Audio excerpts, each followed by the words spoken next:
Stadium గురించి, కొత్త collectorate కార్యాలయం గురించి, మున్సిపాలిటీకి సంబంధించిన నిధుల గురించి, ఇతర అంశాలు చాలా వాటిని మహేశ్వర్ రెడ్డి గారు ప్రస్తావించారు. మిగతా శాసనసభ్యులు కూడా ప్రస్తావించారు.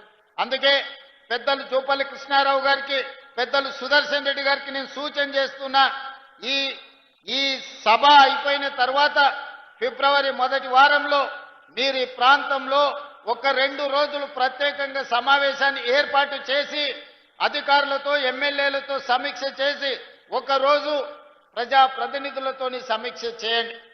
2వ రోజు అధికారులతోని ఇది సాధ్యాసాధ్యాల మీద చర్చించి సమీక్ష చేసి భూమి అందుబాటులో ఉందా లేదా వాటి వివరాలతో కూడుకున్న నివేదికను మీరు తీసుకొని రండి.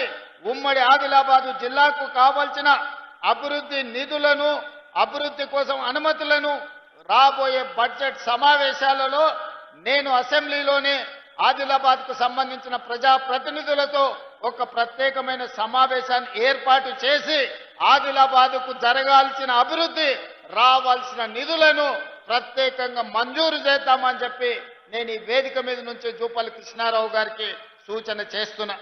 మిత్రులారా, ఆనాడు డాక్టర్ వైఎస్ రాజశేఖర రెడ్డి గారు, శ్రీమతి సోనియా గాంధీ గారి నాయకత్వంలో మొదలుపెట్టిన Pranahita Chevella project, doctor Babasaheb Ambedkar Pranahita Chevella project ఆదిలాబాదుకు 2.5 లక్షల ఎకరాల నీళ్లు ఇవ్వాల్సి ఉండే.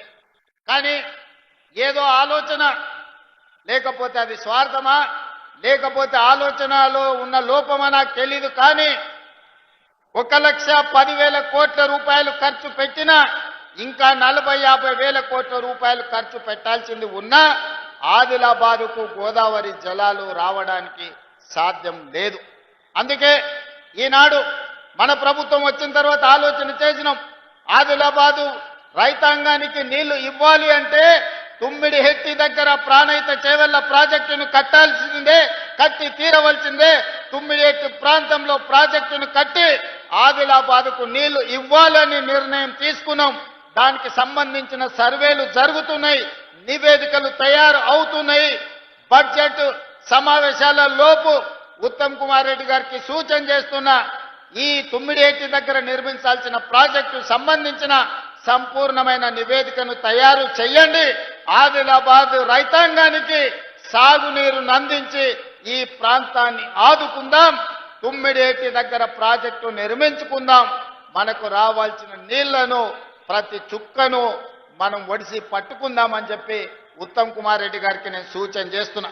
అదేవిధంగా ఎర్ర బస్సే కష్టం. ఆదిలాబాదు గూడాలలో ఇక్కడుండే పటేళ్లు చాలా మంది వచ్చి నన్ను కలుస్తుంటారు. సార్, మాకు పోవడానికి దారి లేదు, ఆ ఫారెస్ట్ ఆఫీసర్లు ఇల్లు కట్టుకొని ఇస్తలేరు, మా ఊరికి ఎర్ర బస్సు కూడా రావడం లేదని. అందుకే ఈనాడు ఆదిలాబాదు ప్రాంతాన్ని ప్రత్యేకంగా గుర్తించి మిత్రులు పాయల శంకర్ ఆదిలాబాద్ ఎయిర్పోర్టుకు సంబంధించిన అంశాన్ని నగేష్ గారు, అదేవిధంగా ఎడమ బొజ్జు గారు నా దృష్టికి తెచ్చారు.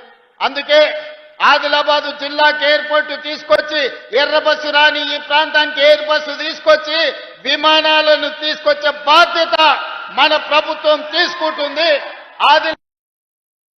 పెద్ద భారత ప్రధానమంత్రి నరేంద్ర మోడీ గారి చేత ఎయిర్పోర్టును ప్రారంభించుకుందాం.